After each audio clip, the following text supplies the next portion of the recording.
I've been keeping track of this Young Thug case, and it's fascinating. I mean, in case you don't know, Young Thug is a rapper. He's not just like a Fox News placeholder. Like that.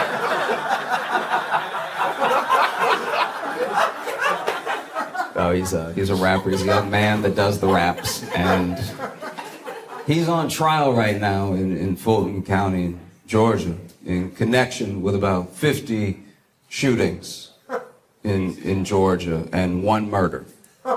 Which means, if nothing else, he is guilty of missing a lot. How do you have 49 unsuccessful shootings? He's not even racking up bystanders, by the way. Are you just shooting in the air? At 30 failed shootings, drop the gun, pick up a knife. It is much harder to miss. It's weird. I wonder what it's like in that car. I wonder what the pep talk is like. Y'all, listen. Focus up. When we see him, do not ask if that's him. It's making everybody second guess. You making him speed up. You making him not shoot. Just be quiet.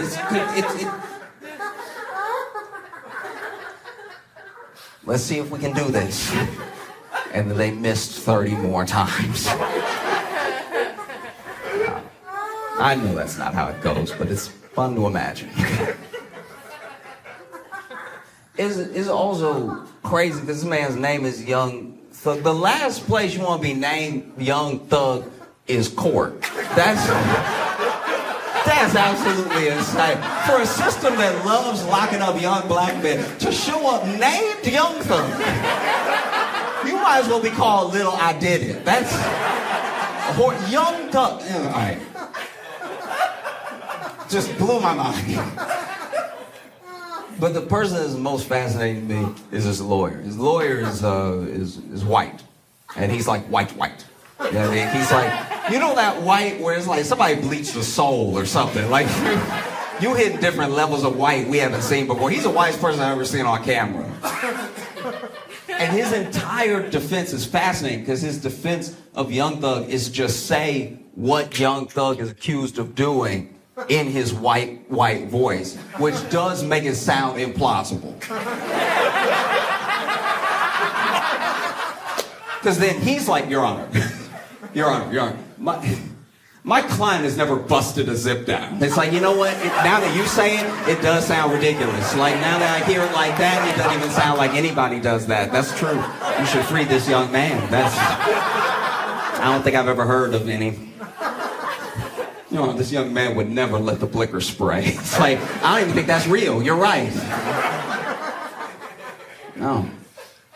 And there's also the word thug. Word thug is one of the slurriest words we have that's not a slur. Like, it's not actually a slur, but it's loaded. You know what I mean? Like, it's like if you copped a slur back. You know? And he's named Young Thug. He's in court. Webster defines thug as a brutal or violent criminal, right? Synonymous with hooligan or troublemaker. His lawyer had a different definition. His lawyer stood in front of the judge and said, Your Honor, thug simply means truly humble under God. Honestly,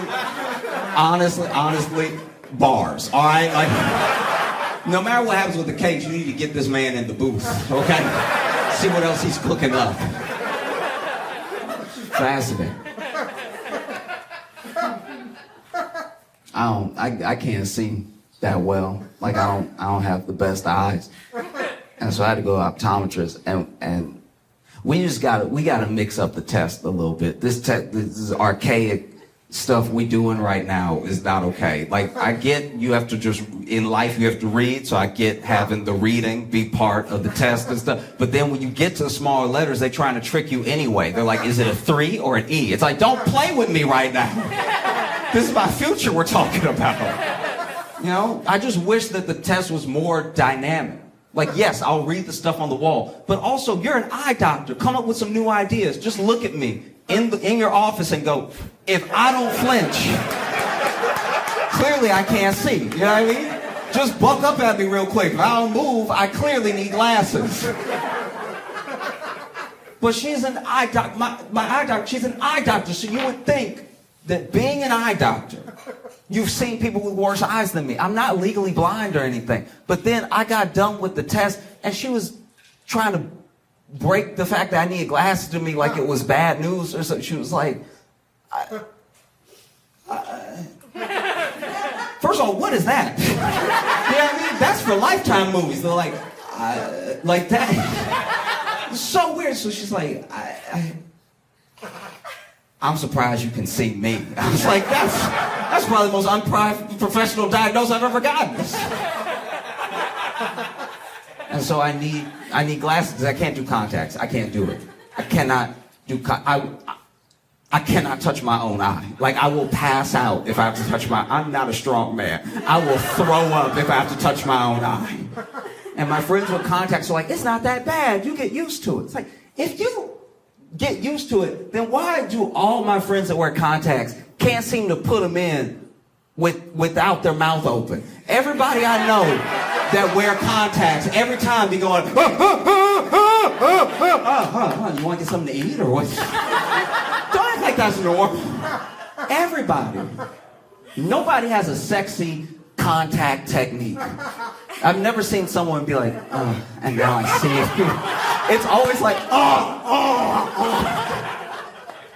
God, I can't do it. I'm weak of spirit. I cannot do it.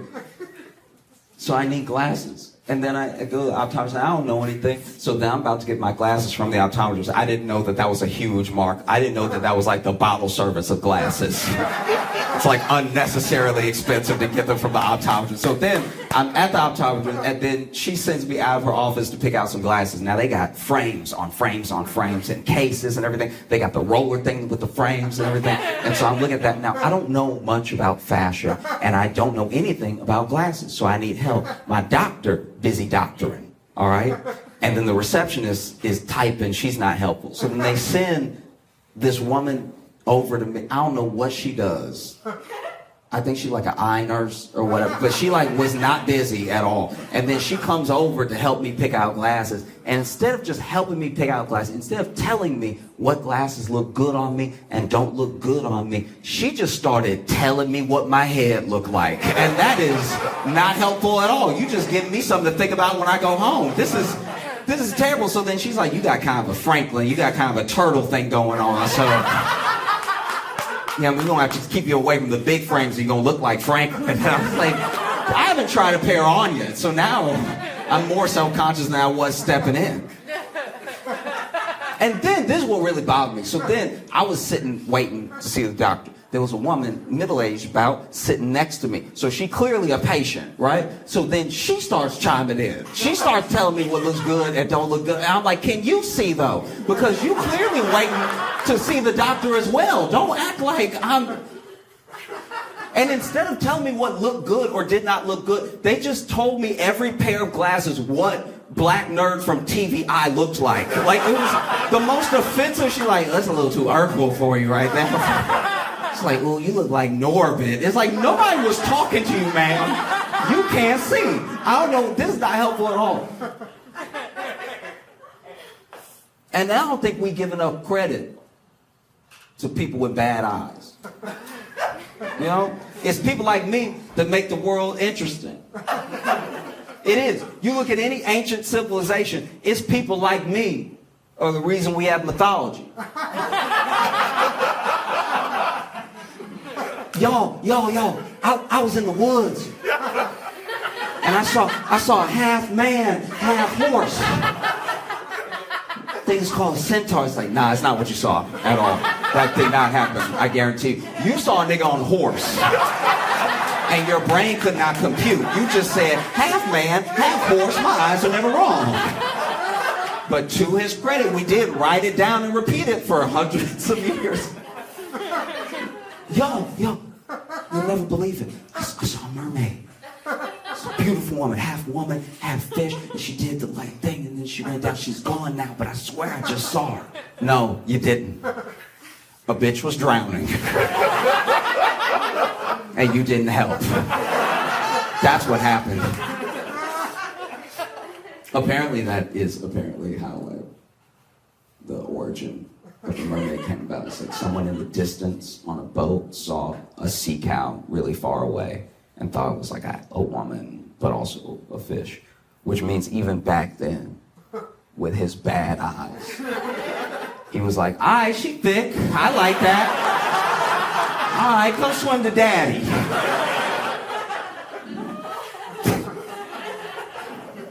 I can tell I'm getting older because I finally care about ingredients. You're like, well, you young, you be eating Taco Bell off the floor and stuff. But now I'm like, how much dairy is in there? Because I have places to be tonight. I'm not half as bad as my uncle. My uncle found out, he's not even allergic. He just has a slight intolerance for xanthan gum. Right? If you don't know what xanthan gum is, that's fine. It's like a bonding agent. It's in a lot of candies and stuff. The point is, he will go to a restaurant with me and then ask the server if every item has xanthan gum in it, which is absolutely insane to watch. He'll be like, no. Now, there ain't no xanthan gum in that broccoli, is it? It's like, there's one ingredient in the broccoli, sir. And it's broccoli, you don't need to worry. There's no xanthan gum in this corn. Why would there be xanthan gum in just a side of corn? Just skip the sides. No, it's fried chicken steak, it ain't got no xanthan gum in it. And he's always giving way too much information to the server. He's like, well, you see, like that corn will get up in my guts and don't leave. He's like, you are ruining her day. Just please order something. Sure ain't no xanthan gum to chicken fried chicken. I was like, just order it or don't. Please. Like, the veins you get when you're trying to yell at a family member without yelling? You know what I'm talking about? Where you're like, but like, you're trying to stress like, shut up. And so he ordered the fried chicken steak. And it turns out there was xanthan gum in the chicken fried, which nobody could have known. That's not fair at all. I was rushing him, that's my bad. He was in the bathroom cursing me out. It's like, I got them bad guts, boy.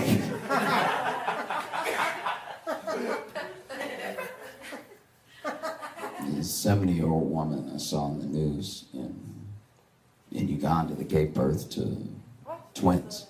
7 years old, gave birth to twins. One of the oldest people on record to give birth to twins. And everyone that I worked with had their opinions about it and everything. But I'm not gonna lie to you. I know I'll never have to have a kid myself, so take what I'm saying with a grain of salt. But it does seem like 70 is the perfect age to have twins. Y'all on the same sleep schedule. Y'all eat all the same foods. You both gotta be careful about falling. It's just, y'all vibing out.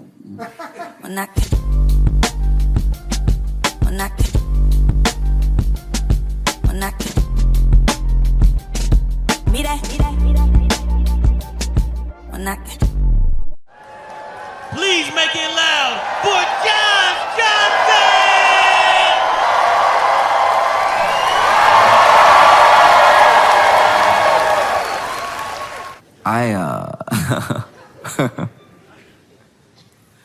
I've struggled with an idea for a while, and it's how everybody, this sounds so dumb, just hold on, give me a second. But it is crazy that everybody is a person.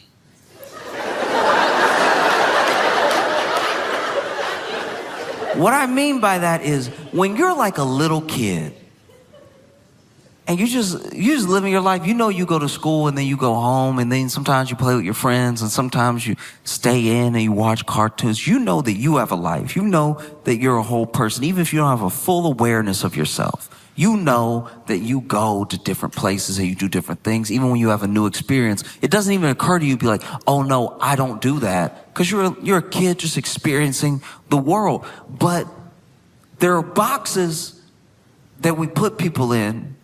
I think it's completely unintentional. I don't think there's any malice behind it. But I remember the first time that I realized that someone who I definitely cared about and I definitely enjoyed their company and I definitely liked was a whole other person. I was a little kid. I was with my mom at the grocery store and we saw my teacher.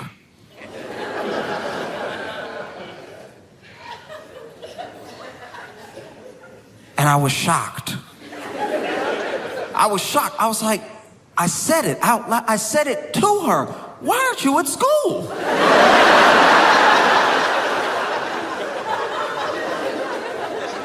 If you're here, then whose? It was a crazy thing in my head. My brain was breaking in that moment. I'm this little kid. I've only ever seen her at school. She's supposed to be at school. I shouldn't see her if I'm not at school. And she's over here buying groceries. I was like, you eat groceries?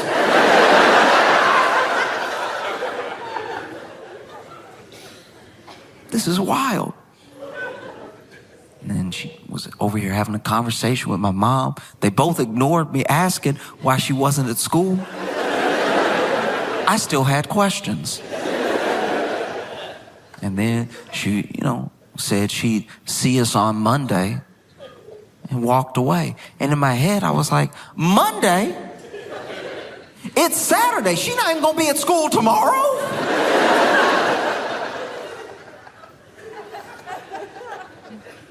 Blew my mind that one of my favorite teachers had like a house.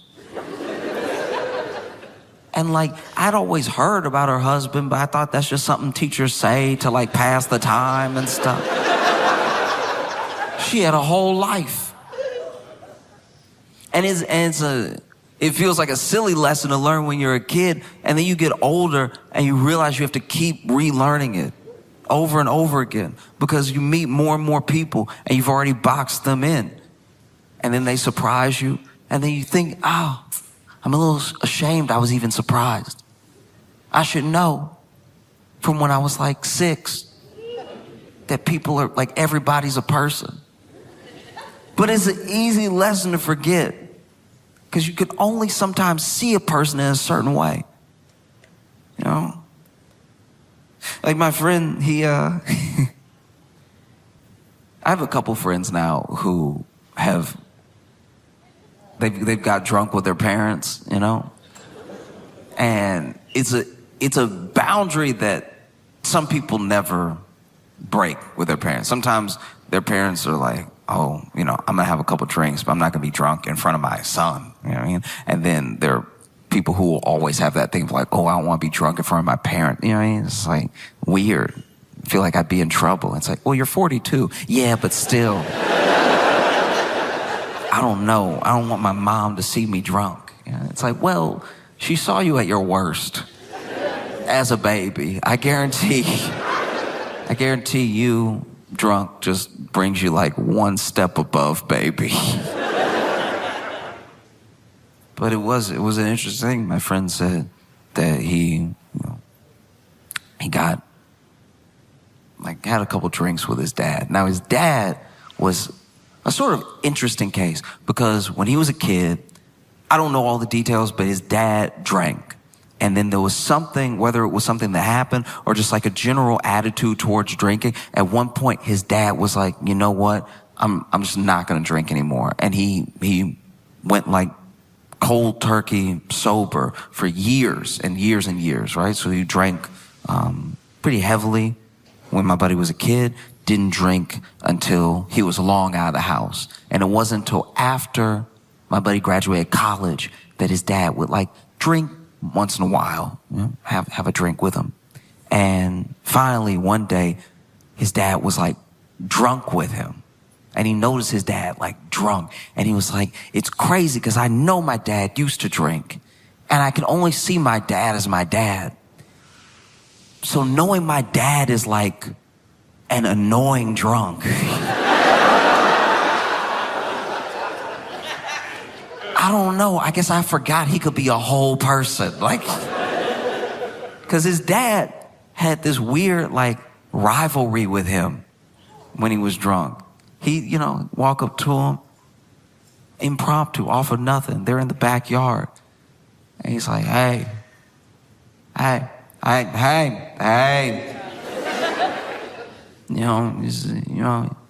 looking good, young man, looking strong, looking tough.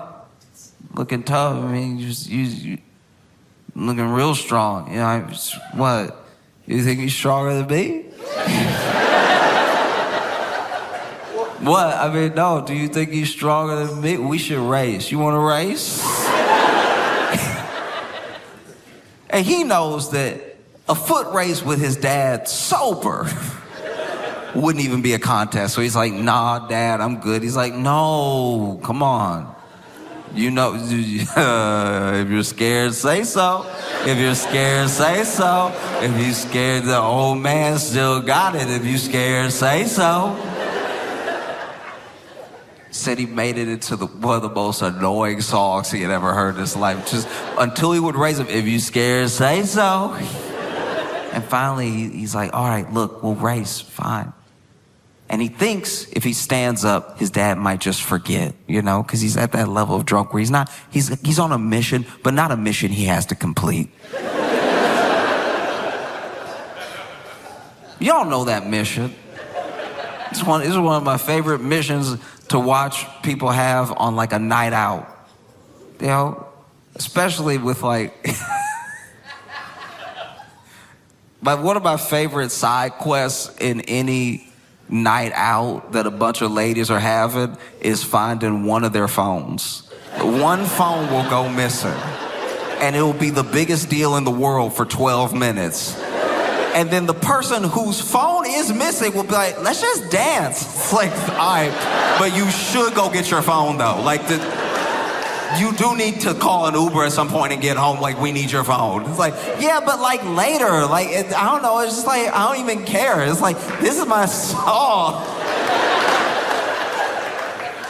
And then it resets because then like several songs later, it'll be like, yeah, you look so good. I'm going to take a picture of you.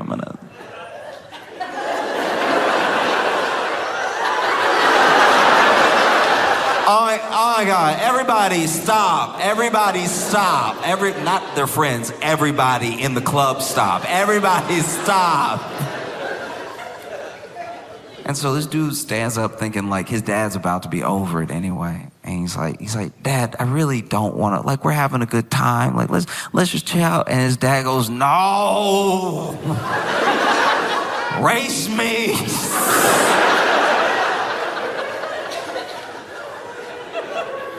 And he's like, all right, fine, okay. So they line up. And he's not really gonna race his dad. He's gonna like walk and let his dad win so he can feel good about being annoying for 15 minutes. But his dad stands up and he's ready.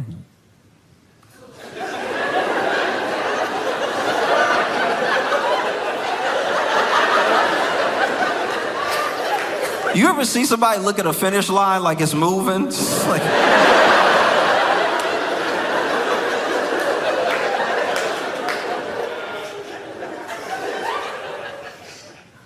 And then he said, all right, you ready? And they had already decided that his mom would say when to go. And so she said, go. And my buddy didn't even go. His dad took 3 steps and crashed into the patio table.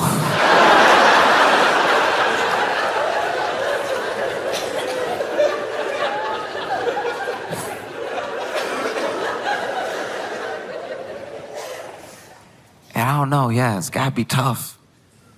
That's a moment that's like, you just know that now. You've known your dad your whole life, and then now you're like, oh yeah, but like after the 5th Jameson, he will.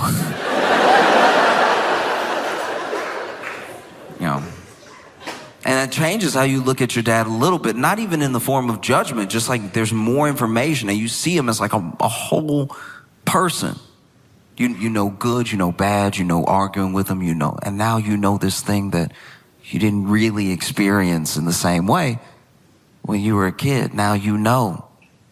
even 4 Jamesons in, he's gonna go, no.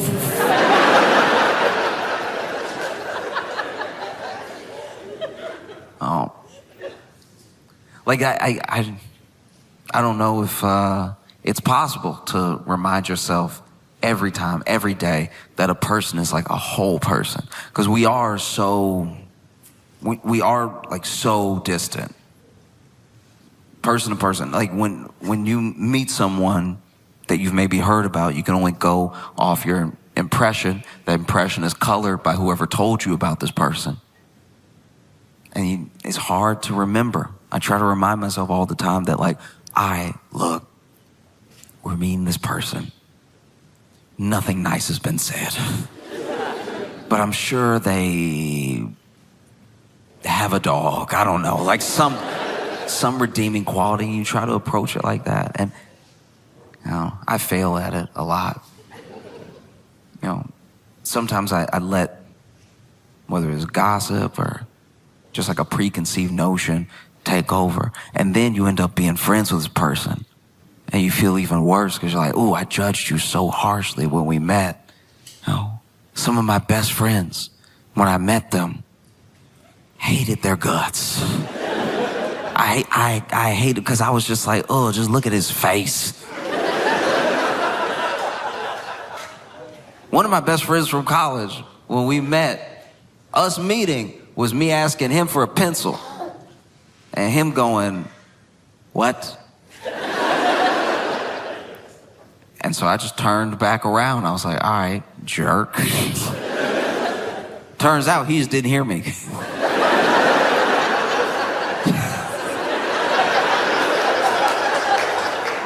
We're like really good friends now, but yeah, that was not a great way to start. One of my best friends, we had that same thing. So he's a big dude. He's like 6'4", 6'5", like a strong guy, wide guy, right? Big dude. And we were both friends with a different guy. This is freshman year of college. And we had both done things in front of each other that made us go like, I don't know if I like that guy. Like, I like our mutual friend, but I don't know if I like him. And then we kept being in scenarios where maybe we were waiting for our mutual friend, so we were left alone with each other. And in my head, maybe it's because of where I come from, and maybe it's because I've never been the biggest guy in the room, but this is a big old dude, and he doesn't seem like he liked me. So in my head, I was like, I just gotta act crazy. Like, if I'm crazy, that'll keep at bay his size. Because even a big man doesn't want to get bit. You know what I mean? I don't care how big or strong you are. Once everybody saw what Mike Tyson did to Evander Holyfield, they were like, oh, yeah, crazy wins. Crazy will always win. I like my whole ear where it is. And then he noticed me being crazy. And so he was like, all right, I'm gonna have to flex how big I am. There was one time where we were waiting on our mutual friend because, forgot to mention earlier, our mutual friend was his roommate. So I had to be in their room a bunch before we actually got along. And I don't know, I saw him like eyeing me, and this is a college dorm room. So there's not a lot of space. So I'm like, this big guy's eyeing me. We're both waiting for our friend. So then I didn't know what to do. So I just started singing lyrics to Kanye West's 808 on a Heartbreak. No music. Impromptu. And lyrics I chose were,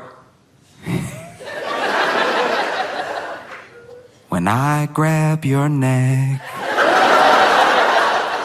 I touch your soul. And I just sang it to the wall, but loud enough for him to hear me. And I would later find out that when I did that, he was like, all right, that's one of the craziest things I've ever seen. In my entire life, I was trying to mug this dude into submission, but now he insane to the wall, not even facing anything. I don't know what he talking about. Why'd he sing it too? That's crazy. That's crazy as hell.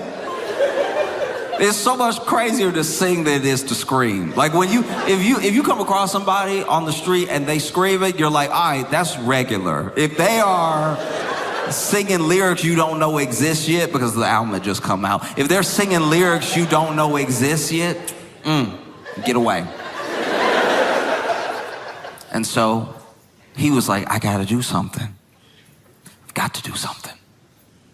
And the thing that he decided to do was we both got a text from our mutual friend that it would be quicker for us to meet him where he was than wait for him to come back and us head out together. And so we decided to head out together. And while I'm in the hallway, it's a long hallway from the door room to the end of the suite. And when I'm in the hallway, I go, ah. And he says, what? And I'm like, I think a mosquito bit me. And I was being completely sincere in this moment. I started itching. I was like, what? And he's like, what happened? I think a mosquito bit me. And then he stands extra tall, every bit of 6'5", lets his eyes dart around the hallway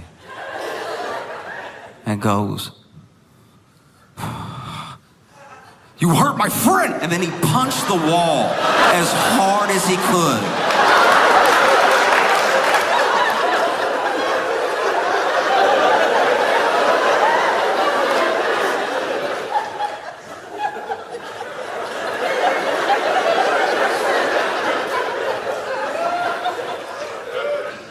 And when he moved his fist from the wall, there was a dead mosquito.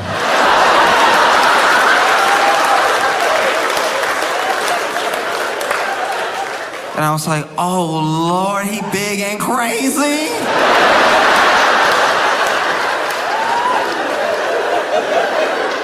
Oh, I'm sick. Oh.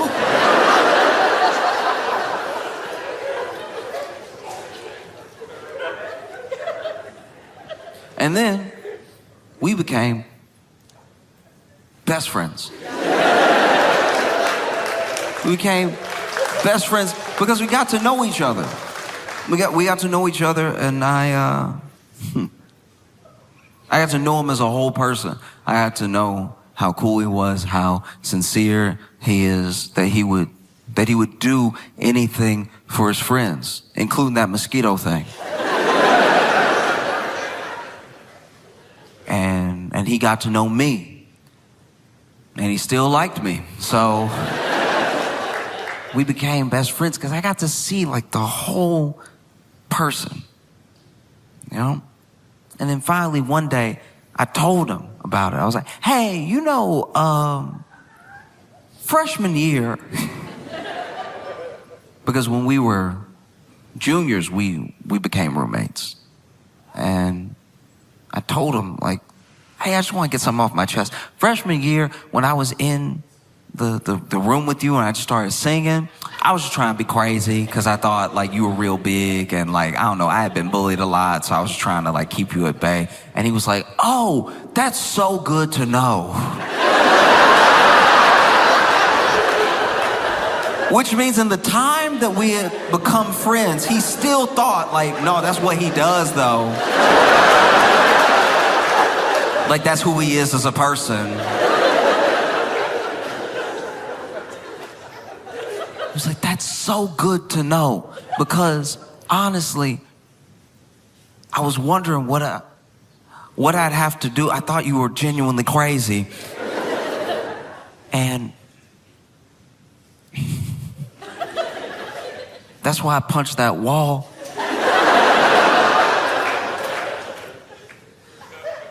When I moved my hand, I couldn't believe the mosquito had actually...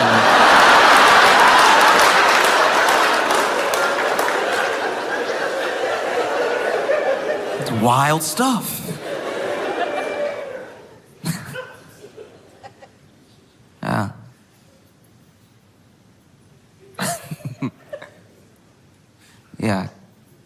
Because it's tough sometimes accepting that someone was like a whole person. Because it is easier. If someone sucks, it's easier to just, lean on exactly what you know, and that's enough for you, and they suck, and that's the end of it. It's not necessary in your mind to get down to the deeper root of the issue about why they might be the way they are. Whatever. They suck, and I'm done talking about them. Like when I think about some of the most powerful people in the world, I think that way all the time. I forget that it's like a whole person because they suck. They suck so much.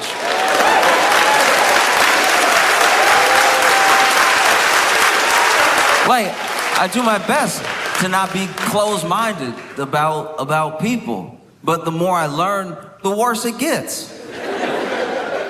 And no person is just one thing. Even monsters. Some monsters that get true crime documentaries made about them. They'll interview the kids. And sometimes the kids will be like, yeah, actually, he was like a super present father and everything. Like, it was kind of crazy. I know he killed all those people, but he came to all my soccer games. Like, it's a lot to process. No. Like, I don't know what makes a person. I'm not a psychologist. I don't know what makes a person the way that they are. I just have guesses. Sometimes my guesses are good, and I get to have a conversation with the person and see that I was kind of close. And then sometimes my guesses are totally off base because I don't have their mind. I can't act like I know why someone is the way that they are. I know for certain because of the people that I've been around. I know that sometimes when you grow up with real money, real privilege, it can be very difficult unless you are like delusional enough to accept the position you're in as anything more than like the randomness of who is born to who. It's very difficult to feel like you've made or earned anything yourself. If you are just born into billions, you see that's one of the reasons these people have to like make their mark on the world to prove that they're not just like some accident. Because within those families sometimes, and like, look, I'm not acting like I know billionaires. I know millionaires.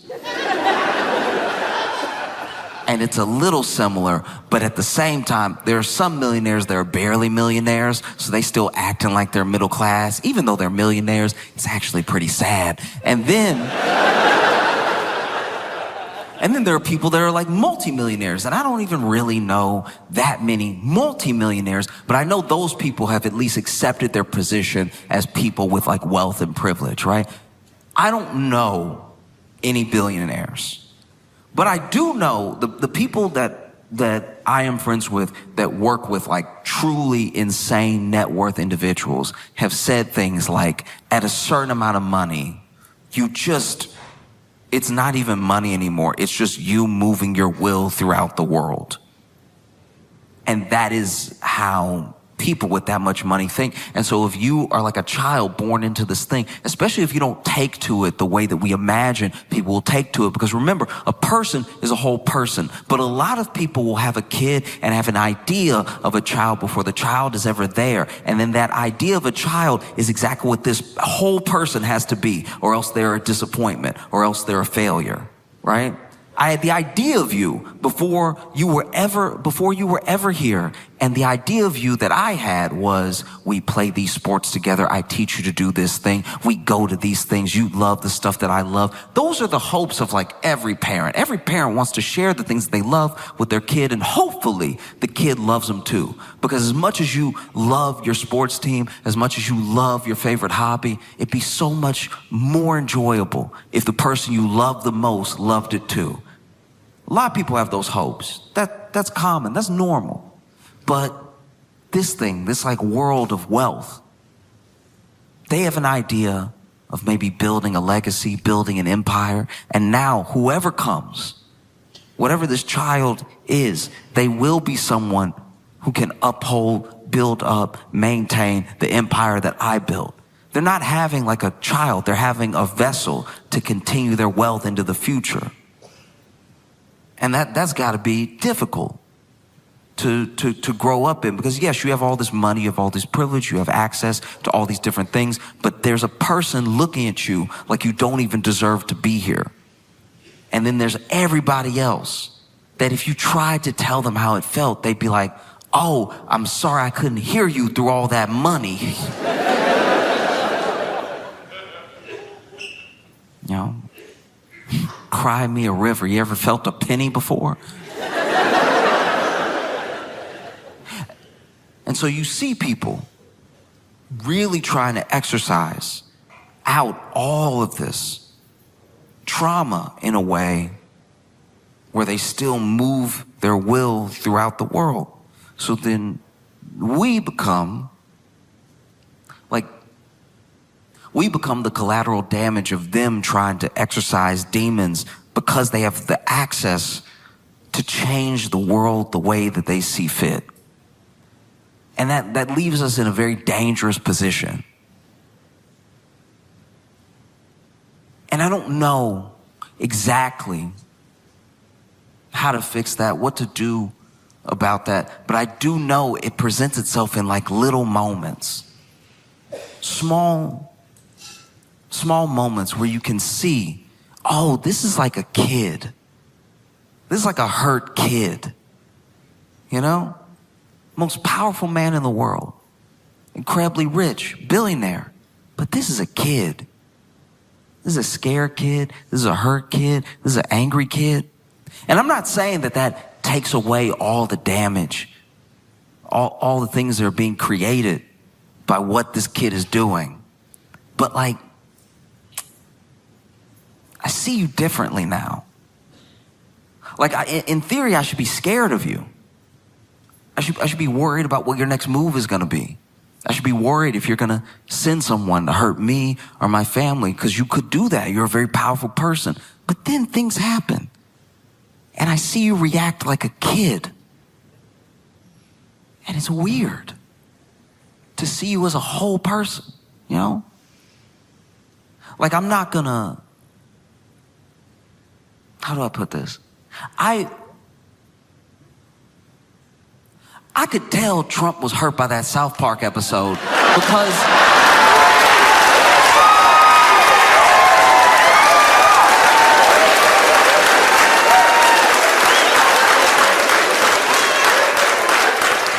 because the White House released a statement.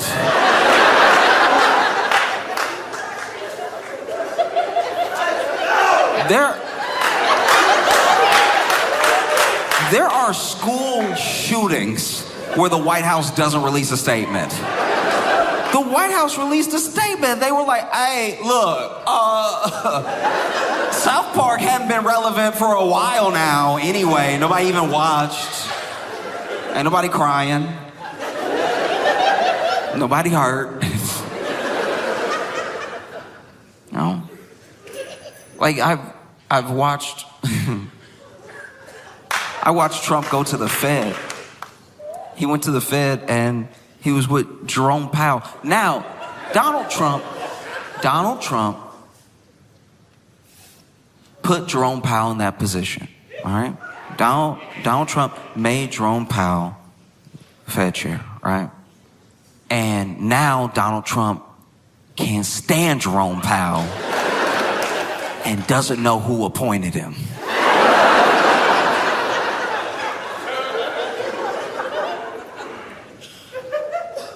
And so he goes to the Fed. I guess they showing him where they make the money, shred the money. I don't know why he needed to go. He goes on a field trip to the Fed. You know, this is a very funny thing about Donald Trump. He has been very rich his entire life, but he still acts like new money. I have expected Trump to see the money being printed in front of him and go,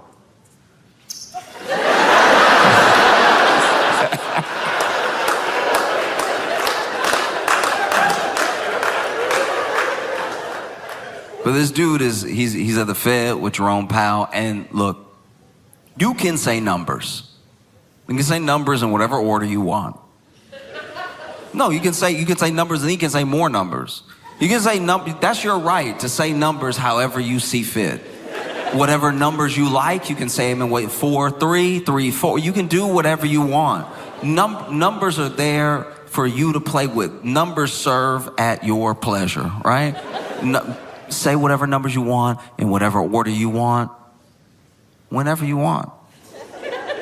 That will not make it math.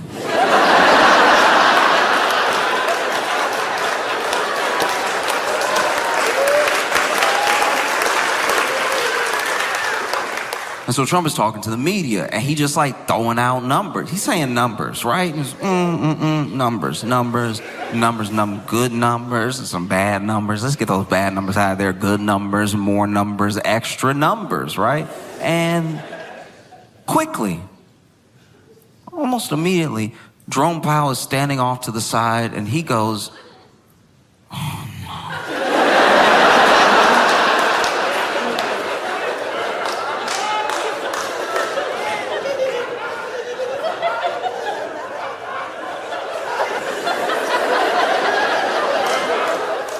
Jerome Powell was shaking his head. You know those people who got like perfect pitch?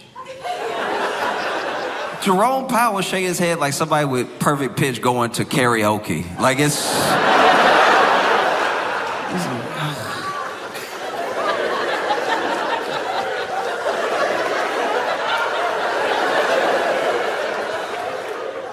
And look, this is not something that happens often. No, Trump's used to talking, and when he talks, people either nod or they stay quiet. And we saw this in spectacular fashion in like 2020. Because he would stand up there, and then the people next to him, the people behind him, sometimes you catch them being like, huh?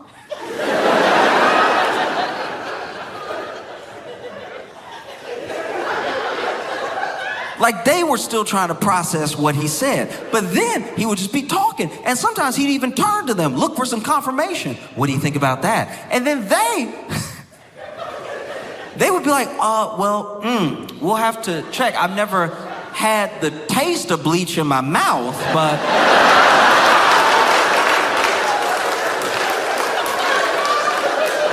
I suppose anything's possible. These experts, these doctors, these people, they weren't doing the thing that they should have been doing, which was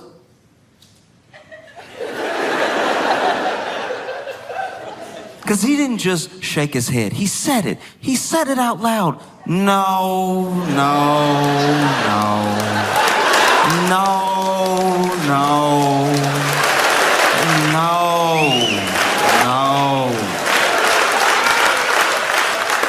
Maybe we wouldn't be in this position if more people, and I'm not even talking about politicians right now, I mean more people who have to deal with government had the courage to say, no, no, that's not how medicine works, no, that's not science, no,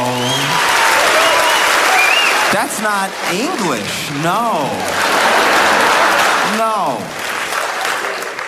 A simple no is powerful, you know? And so sure enough, Trump hates Jerome Powell. Trump hates Jerome. Oh, he hates Jerome. Oh. Trump hates Jerome. Trump hates Jerome Powell. Like, let Jerome.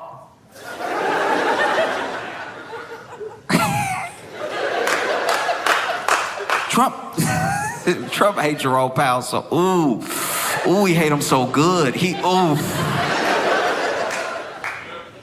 Trump hates Jerome Powell so much, he did something he never does. He did something we haven't seen him do. Either time he's been president, he did something I didn't even think he was capable to do. Trump hates Jerome Powell so much. Through his teeth, he hate him. He hate him so much that Donald Trump did homework.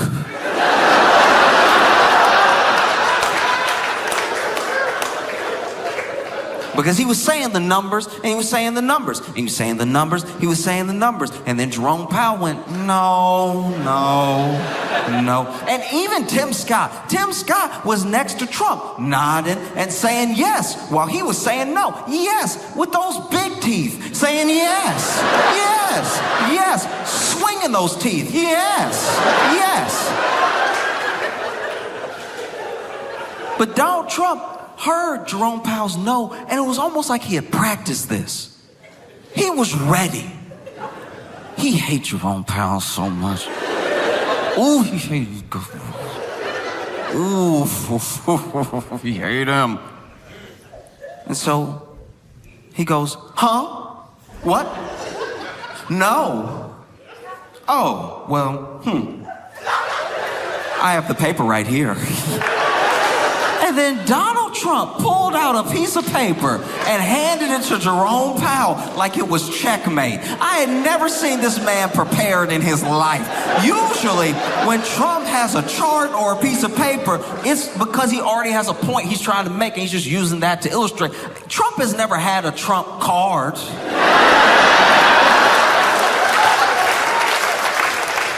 This man pulled out the piece of paper. You could see even Jerome was surprised. He was like, paper? Reading? You saw Jerome. Jerome had to break out the glasses for it. He was like, oh. And because numbers are numbers, because math is at least something that, even if you have bias, even if you have an intention towards an intended goal, the math will still make sense or not make sense. Something will be true or not true, right? And so even Jerome Powell, I'm not saying I know this man, I'm not saying he's infallible, but in this moment I'm thinking maybe he's even thinking, whoa, what if I'm wrong here? What if there's something I don't know about? The president just pulled a piece of paper out as soon as I started saying no, like he rehearsed this. So he takes the piece of paper, throws the glasses on, and you can see him reading it. You can watch the clip. And he goes, no,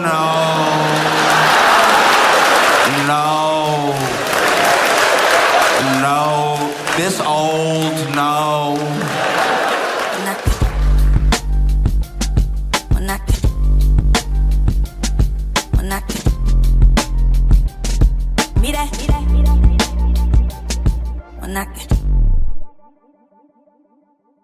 And so naturally, when you're 13, 14, whatever, you're not a person yet. So you're kind of a monster.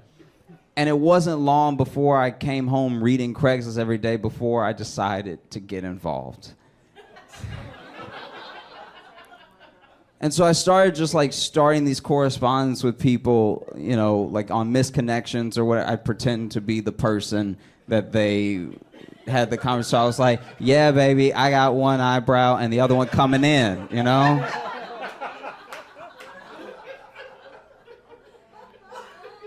And I was doing it every day for like months. And then some people, I would give myself away by being too into it and they know it wasn't the person and they wouldn't respond. But other people, we get like a long correspondence for a while. And I remember one day I was, sitting at the computer, just really excited to get into it. It was just a Tuesday and I didn't have anything else to do.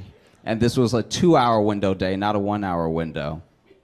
And so on this particular day, I was just scrolling through all of Craigslist and I saw that there was an ad. The ad just read, "Join the KKK." Question mark.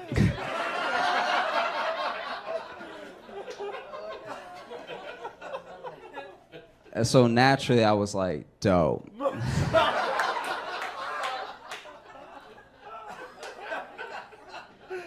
And so I started a correspondence with this dude named Dale. And like, I felt kind of bad because like, if you're hurting that bad in 2004 for recruitments that you need a Craigslist ad, then we must be making progress. Like, you know, the world's getting better. And so I talked to Dale a little bit, you know, just emailing back and forth. I was like, hey, what's up? I'm white. You want to chill sometime and talk?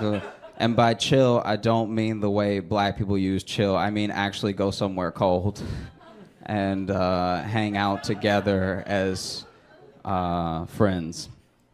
And to my surprise, the next day, I had an email from Dale that was like, hey, great to meet you.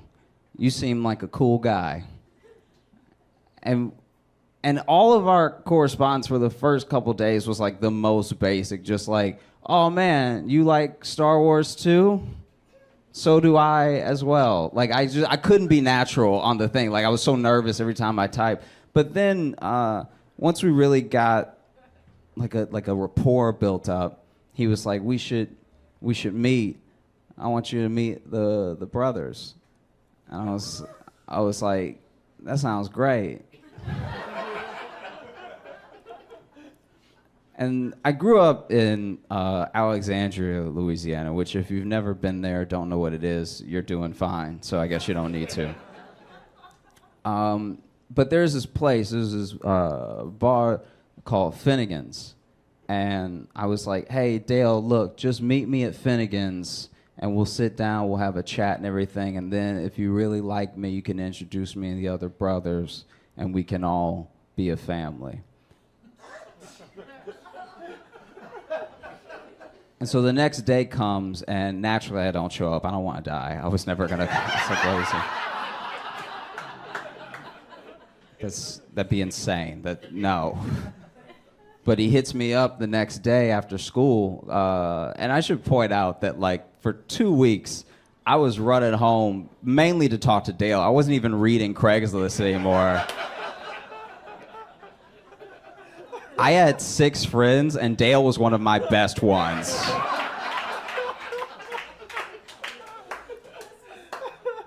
But I came home the other day, and he was like, hey, I went to Finnegan's, and I waited on you, and you didn't come, man. Why would you stand me up like that? And I was like, oh, dude, I'm so sorry. And so I came up with an excuse, and this is like, you know, we're talking 2004, we're talking... before, like, everybody had a cell phone, you know? So it's like some people still, you know, didn't have a cell phone, and they made plans and they went out and they did them, you know?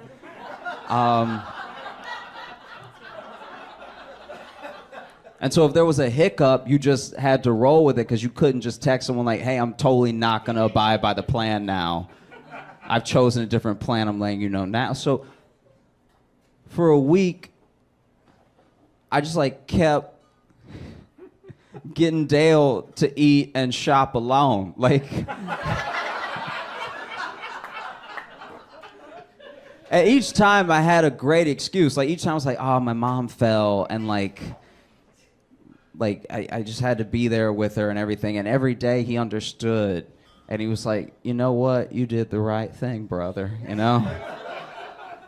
And I remember one day especially he was particularly upset because he had come home, emailed me that evening, but I didn't see it till the next day.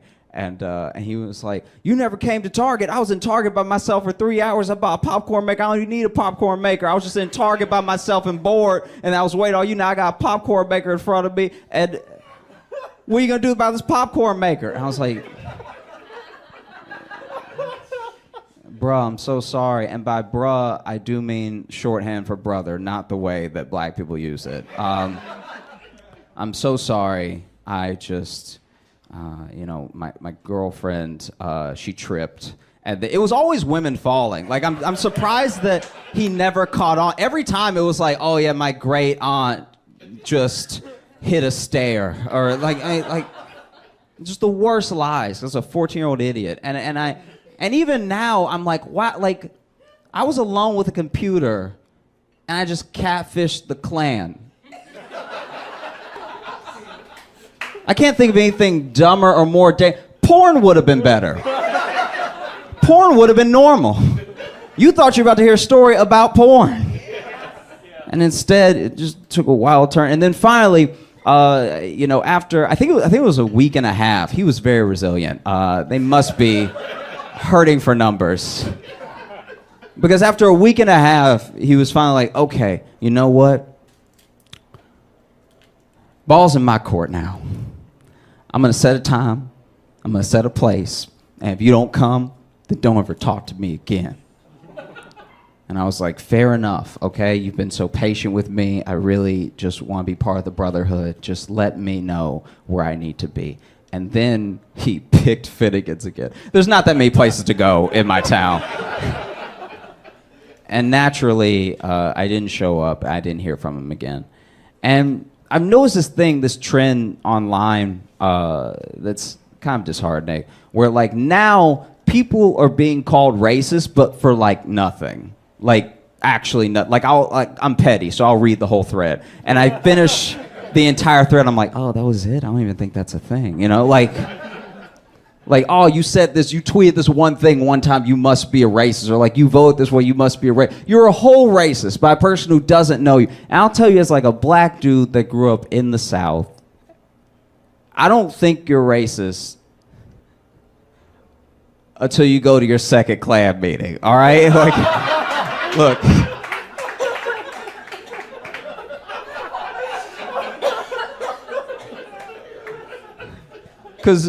Because maybe the first one, maybe your buddy Dale's invited you to a barbecue, all right? Everybody loves barbecue, okay? You get there, there's delicious barbecue. There's dry rib, there's sloppy, it's all happening. You see somebody put on a white hood, you're like, I don't know, costume barbecue, that's a little odd. But you just keep eating. There's corn on the cob, there's collard greens, there's brisket, there's pulled chicken, it's all delicious. And then there's a burning cross in front of you, and you're like, I'm already here.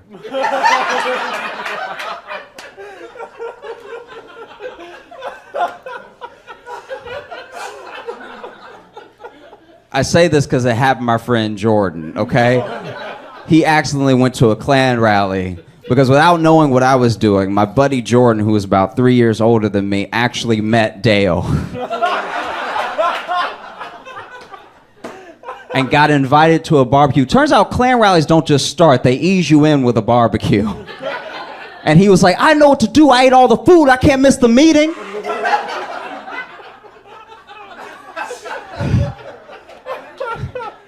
So he stayed for the entire Klan rally and went home immediately, called me, I came over, we talked about it. Turns out a Klan rally is exactly the thing a Klan rally is like. There were no spoilers. But just past his head in the kitchen, I could see a to-go plate.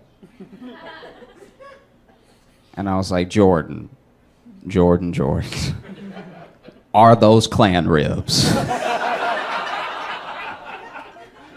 And he was like, yeah, and I was like, can I have some? And it hurts me as a black dude that grew up in the South to say that the Klan makes the best ribs. I don't know what they're doing. I don't know what kind of rub that is. Who would have known that you can't taste racism? It's delicious. Okay? It was to the point where I was like, I think you need to join. I need these every Sunday. These are amazing, guys. Guys, I'm Josh Johnson. Thanks so much.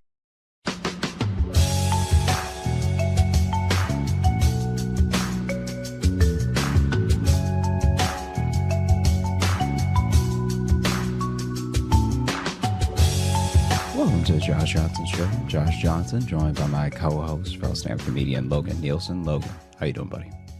I'm doing well, man. How are you? Yeah, I'm good. Doing all right. That's fine. I'm doing well, man. How are you? Yes. Yeah. You know? I am here and I am alive. Yeah.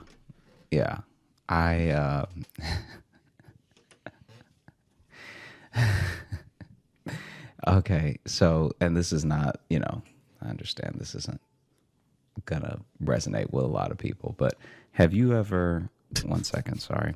Have you ever been through like a major storm? Oh yeah. Okay, what were some of the major storms that you went through in life so far? Do you remember them by name? No, because the ones we get in the Midwest don't get names because they just happen a lot. You just get tornadoes and you get blizzards.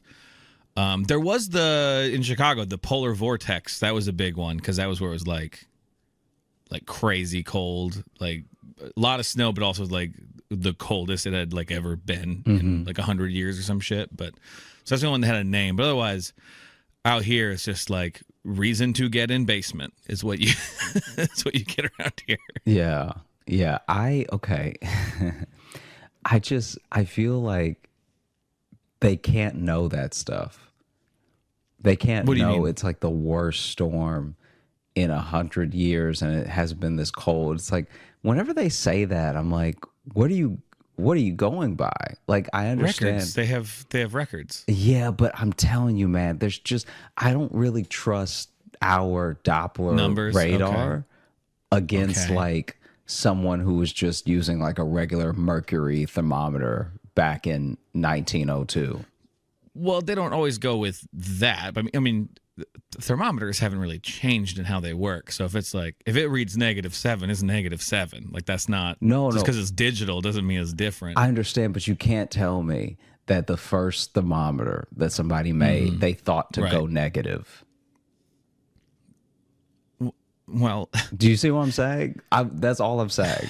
I'm saying that like when I looked Yes, at but also thermometers keep in when I was a mind- kid, it started at Yeah. 0. I never saw it Okay. go backwards.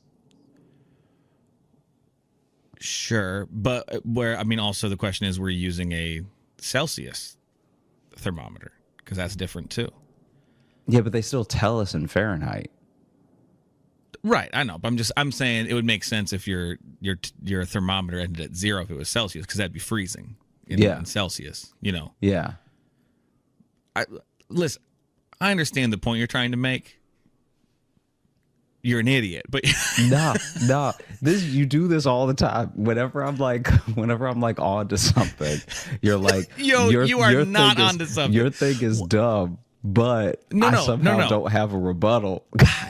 because my rebuttal would be the boring nature of just getting into how the weather records are kept. I used to work in TV news, so I worked with meteorologists and stuff too. I understand, Part of why they yeah. always say it's our worst storm in 100 years because that's where our records go back to. It's not because they're like, oh, definitely this is the one. It's just that's they've been keeping those meteorological records since that time. Yes, predictions have gotten different, but they can. After the fact, they know how to measuring how a storm affected after the fact hasn't changed much. There's other stuff, but they know precipitation, that way of measuring has existed for a long time. I'm totally with you. Sure. I'm just saying, I'm not even talking about predictions. I'm talking about when they say, oh man, nothing is hit this hard in 200 years or whatever. Even the records, I'm just saying the records were kept in a way that was poorer than what we do now. So then I'm like, okay, now this being the worst storm in 200 years, the record from someone being like, well, this barn got blown clean off. So this is the worst storm I've ever seen. And then you track that all the way down to present day where it's like, oh yeah, it knocked over a cement building. They don't measure storms by buildings. Hey, you don't know what they were doing back then, all right? Yes, we do have the records of how they measure. Nah, the records, okay. You see, and then this is what you do. When I have valid points, you just go, nah, and repeat what I say, I don't go but in nah, a dumb I go guy nah, voice. nah. You go, nah. Ooh, building. That's how you respond. And you always act like that's a valid rebuttal. 100%, okay. Yeah. Yeah. You're a confident fool. That's what you are. No, you are the fool, all right? You're the fucking fool. You are a fool, Okay? You are a goddamn fool. Remember that. All right? Before you go to sleep tonight, remember, I'm a fool. Before your eyes close. I think every time I Foolishly, sign on to these I am a calls, because I'm like, fool. this is what I've done. This is what I've chosen to do with my life. You are a fool. You're a fucking fool. You fool. Remember that. So anyway, the whole reason I bring it up is because there was this storm. Let me see. I think it was Kansas. There was this storm that hit Kansas really bad. This is And this like recently? No. This is years ago. Okay. But I was gonna say, if it like just happened, cut in this part because this just seems rude. No. Just hear me out. So basically, the Okay. storm hit Kansas, right? Yeah. And, but you know how when you're little and your mom will take you with her to the hairdresser or something like that? Yeah. Okay. So this is a thing that I remember from when my mom took me to the salon with her and all these women were talking and stuff like that. And there's nothing to do but read magazines that I also don't care about. Like the magazines at the salon would have like maybe a Teen Vogue once in a while, and I could see what Avril Lavigne was up to. But outside of that, Right. it was who was like, who was leaving who for who in Hollywood and all this stuff that I just at like 8, I didn't care about. But I remember this story that this woman under the dryer was telling, and I remember because she was telling it loud as hell, because you can't hear yourself as well when you're under the Right. dryer. And there was this storm that was happening in like Kansas or something. And it was really bad. It was like make national news bad, right? Mm-hmm. Yeah. And this guy was supposed to be in Kansas on business. Okay. Mm-hmm. And his wife, so they don't live in Kansas, they live in some other state. But his wife sees the storm, because the storm happened like truly out of nowhere. Like I'm pretty sure it was a tornado, but it like there was really no warning. It wasn't like something that had been building or like the fronts were looking like it was going to develop or something. It was just came and went in like a matter of several hours, Right. And so that night when the storm was hitting and it was like making the news that this thing was happening, his wife was calling, right? Then the next day she can finally get a hold of him and she's like, oh my gosh, are you okay? Like blah, blah, blah. And he's like, yeah, babe, I'm fine. What's the problem? And this storm happening and him being fine and not knowing what she was talking about is how he got caught with another family. This dude had another family. So another secret family. And this is also my first. I had a feeling I didn't want to call it out. I'm just like, this story ends with affair or secret family. Because that's where a lot of these these stories end. A lot of these people not being in danger, usually with another family. And then they're in danger when they get home. But they're in danger, yes. Yeah. But basically, I remember her yelling this story, right? And I don't know why it caught my attention, but I was just kind of like, that's like something, I didn't know what cheating was back then. I didn't know what any of the like things were. something. Yeah, but I was just like the way that she had captivated the salon. I was Right, like, yeah. all right, this story clearly means something, Yeah. There's something good in this. Yeah. Yeah. No, I feel that. And then, as I got older, I was like, oh, okay. Secret family. Oh, secret families. That's good stories. I'm going to make a podcast out of that. Yeah. You really can't have them like you used to. Really can't. We've talked about that. No, We've I talked know. about Yeah. that. I'm surprised when anyone. I just saw it. I didn't read the whole story, but it was a news headline that it was a guy. They had found a dead body like in a store or something like that. I can't remember what the detail was. And then they identified the body, and it was the body of a guy who had faked his own death to disappear from his family like 10 years earlier. Mm-hmm.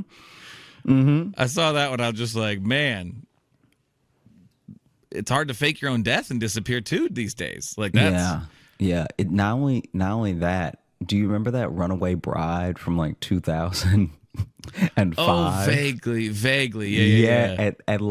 And we were all, that was the most missing a white woman has ever been. Like that was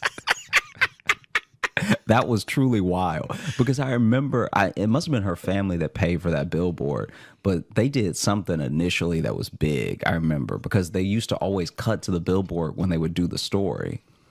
Yeah. And it was truly wild. And then when they were like, oh, she's been like, she essentially gone girled herself, but it was because she got cold feet for her wedding, I think, or at least that's what like the prevailing narrative became. Right. Yeah. Yeah. I vaguely remember that story, but I do. Yeah. Yeah. Oof. Yeah. It's not easy. It's not easy to fake your own death, have that secret family anymore. The good old days are over. It's also like you used to be able to just say, oops, I'm dead. Just leave, a pile of rubble somewhere and then go to the town over and go, I'm Brian here. I gotta used to be able to do it that way. I gotta look up when did Runaway Bride come out? The movie would have came out late 90s or like 2001 or 2 or something like that. Because people start calling her the Runaway Bride, because like once they found out the whole thing. But it's like you can't not want to marry this dude that bad. It was one of those things where, okay, but you could at least let your family know you're all right. Yeah. Or like somehow, like just call your mama is all I'm saying. I'm not. Or the life you're running away from is already a second life. You know what I mean? Like it's like they were getting married, so funny. and then the invitation from that got to one of the people who they're in witness protection from, and it's just now it's just a mess. Now it's just a string of runaways. Mm. I did think of another while you're looking that up. I thought of another storm. Mm-hmm. I think I had just gotten back to Iowa. Or no, yeah, I was here. I lived here with Jess when it happened. But there was a storm. It was called like the derecho or derecho a couple years ago in Iowa. That is like, it's not a tornado, and it's not technically, it's not any other type of storm. It's literally just really, really hard winds happen at an instant and just level shit. Like you want to talk about barns get knocked over. Like that, like fucked up Iowa. It was like a national emergency too. And like that was one of those things where like I didn't know that could happen. Like it was alarming to be like, oh my God, my state getting hit so hard, and then also being like, wind can just do that out of nowhere in the middle of the country, because it's like hurricane force winds just suddenly. And I'm like, I don't care for that shit at all. No, thank you. No, thank you, Mother Nature. Yeah, no, it's bad. Thanks for that dropping. No, I'm just saying. It's like the way that you were describing, I was like, yeah, I don't know what I would do. I'm not like when I saw the movie Twister, I was like, oh, that's not gonna be me. But at least you can like see those coming in the sky. You can see twisters beginning. Like the derechos or derecho, I forget how they pronounced it. Like that. Because one of my favorite things about being in a landlocked part of the country, in the middle here, is we don't have hurricanes. And then I was like, shit, we can get hurricanes? I didn't know that. I didn't know we could just get that now. It is like, yeah. What do you call it? Is it the boom cyclone when it's like a tornado of snow? I'm not sure what that's called. Snow clone? I'm sorry that I asked. Yeah. Okay, I found it. So Runaway Bride came out in 1999. 99, okay. Then I said late 90s. I did say late 90s. This Runaway Bride was in 2005. So still when... You nailed that, though. You said 05. Yeah, this is This one stuck wild. with you. Yeah, it really did, because it's like, this is dumb. This part is dumb. I can admit this is dumb. But when I was a kid, I'd hear and see so many things like this that I thought there were way more people. I thought there was an epidemic of people faking deaths in this country. Like, you would just you would see a couple of these a year, like a couple of these runaway bride things a year in different formats, like whether it was like a dude pretending he died for Right. the insurance money and trying to collect Sure, it or sure. whatever. And so you'd see it so much that in my head I was like, man, nobody really out here dying. Like, For a second, I thought you just meant like anybody that went missing, you assumed were faking their death or faking their disappearance. no, I'm just, Like you see a milk carton with a kid on it, you're just like, man, he had some responsibilities. He was yeah, he didn't do his homework. Like, he was like, I'm not doing this physics stuff. I'm out. No, I'm just gonna start fresh somewhere else. I'm just gonna move to another town and say I'm just a short guy. Oh, she didn't fake being missing. She faked being kidnapped. Ooh, that's even better. Let me see. Okay, one second. Yeah. Let's dig into this. Let's dig into this. This late breaking news story from 2005. Yeah, okay. Well, it says, so her name We're is, talking Twisters and Runaway Brides, and it's not a 90s movie roundup. That's it. it's, her name's Jennifer Wilbanks, and her husband, Greg Hudson, split in April after 11 years together. And this is from 2000. Oh, it's from last year. It was supposed to be a lavish wedding with 28 members of the bridal party. And Wait, what do you mean it was from last year? What do you mean by this that? article's from last year. Oh, this is just like a recapping of the story? Yeah. This recap is from Okay, last year. okay. So right now Gotcha. I'm reading from people.com. Oh, reputable news source. Yeah. Just shout out to People. Okay. Casting the widest net in news. Yeah. Oh, we cover people. She was only out for like 3 days. That's insane. Let me see. Okay. All right. What do you mean out for 3 days? So I think this whole thing happened within a week. This wasn't like a weeks long search for Didn't her. overstay its welcome. Yeah. Yeah. Okay, let's see. Okay, I'm gonna go. It was supposed to be a lavish wedding with 28 members of the bridal party and more than 600 guests. But just Did you say 28 members of the bridal party? yeah, Hey, this is a message to everyone out there. Don't fucking do that. Have like 4. Jesus Christ. but look, That shit's every stupid. bridal party. I'll tell you right now. Look. I'll tell you to the camera. Don't listen to Logan. All right, have enough members in your bridal party to jump them in a gang. Okay, you want to be part of the bridal party? You gotta get jumped in. Okay. 28 members. That's a family. Just have a family. I don't know. But just It probably means more than just groomsmen and bridesmaids. It's probably just like whoever else. They're like, well, we got to give, cousin Sophia needs something to do. Otherwise, she's going to cause a fucking thing all day. So yeah, she's gonna pout. someone tried to put me because they felt bad not making me a groomsman. They wanted to put me in as honored guest. And I said, do not do that because that makes no goddamn sense. That is honor. If you do one, I've never heard of that before. And if you do that, I better be an 100-year-old man who lived through 3 wars. Yeah, if you're I got to be someone they're surprised is there. if you out here making me an honored guest, we will be enemies after that. Yes. I can't just be some guy. Just days before the April 2005 nuptials, the bride vanished without a trace, sparking a nationwide manhunt. See, notice how it wasn't a search; it was a manhunt. Yeah, her distraught family made the rounds on morning news shows and cable networks, pleading for her return and saying that she wasn't the type of person to run off. But they were wrong.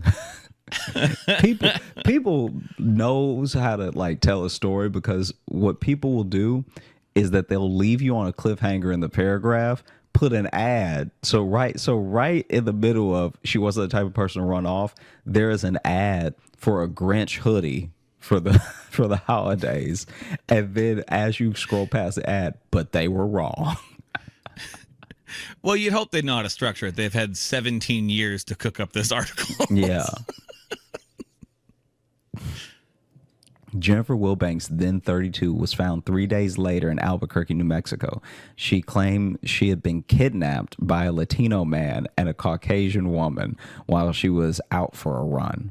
She later recanted that harrowing story, admitting she'd actually fled Georgia on a bus because of personal issues. The wedding was called off, and she and fiance John Mason soon broke up. The case garnered international headlines, and Wilbanks was dubbed as the Runaway Bride. Wilbanks was criminally charged for lying to police, eventually pleading guilty to a felony count of making a false statement and receiving 2 years of probation, 120 hours of community service, and ongoing mental health counseling. A judge also ordered her to pay the sheriff's office $2,550 to cover some of the costs of searching for her, which this is too far. Because this is what I will say. As much money as the police waste not solving crime, you can't then just put the tab on the last person to get caught. You know what I mean? That's like when everybody's speeding and they finally catch the person at the back of, like, at the caboose. And now that person is like, I got to give you an extra fast ticket because I couldn't catch the fastest guy. I don't think that's how it works. $2,550 is pitch and pennies. All right, it could have been an even $2,500. I mean, that's also not much for for making a potentially nationwide search for somebody, and then you made it up. I mean, I get that. I understand that. And frankly, I'm surprised it wasn't more. $2,000. That's shit. I'll run away and fake my disappearance right now for $2,000. You kidding me? That's wild. Okay, yeah. No, I'm with you. Fine. You make it like $200,000. Like shit, man. Don't do that. But now it's like shit. I might fake it today. But this is why it bothers me. She also agreed to pay $13,250 to the city of Duluth, Georgia, to help pay for the overtime costs the city incurred searching for her. Right. So it's like you got to pay the sheriff specifically for their little $2,500. And what's the $2,500 for, really? Because you didn't find her. So whatever y'all were doing wasn't working. Feeding all them search dogs. Get them off as prime rib steaks, okay? Start feeding them like regular dogs. I'm just saying, I got a dog with prescription food. You kidding me? That shit's expensive. They make it a fleet of working dogs. I don't think they call it a fleet, but... And now, 16 years later, Wilbanks is quietly living in Gainesville, Georgia, and working as an HR director at a telecommunications staffing agency where she has worked since 2015. You need to tell me all this. She's in there as an HR person being like, listen, you can't run away from this conflict, and everyone being like,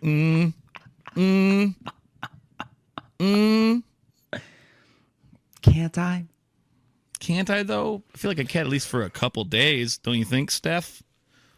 She can at least never, call someone out for calling in sick when they weren't sick. That's one where it's like, you got to let it go. Bro, you couldn't win an argument with your family ever again. Yeah. Because if she's ever just like, well, remember when you did this? Then it'll be like, you remember when you made us thought you were kidnapped for 3 days? Yeah. Do you remember that?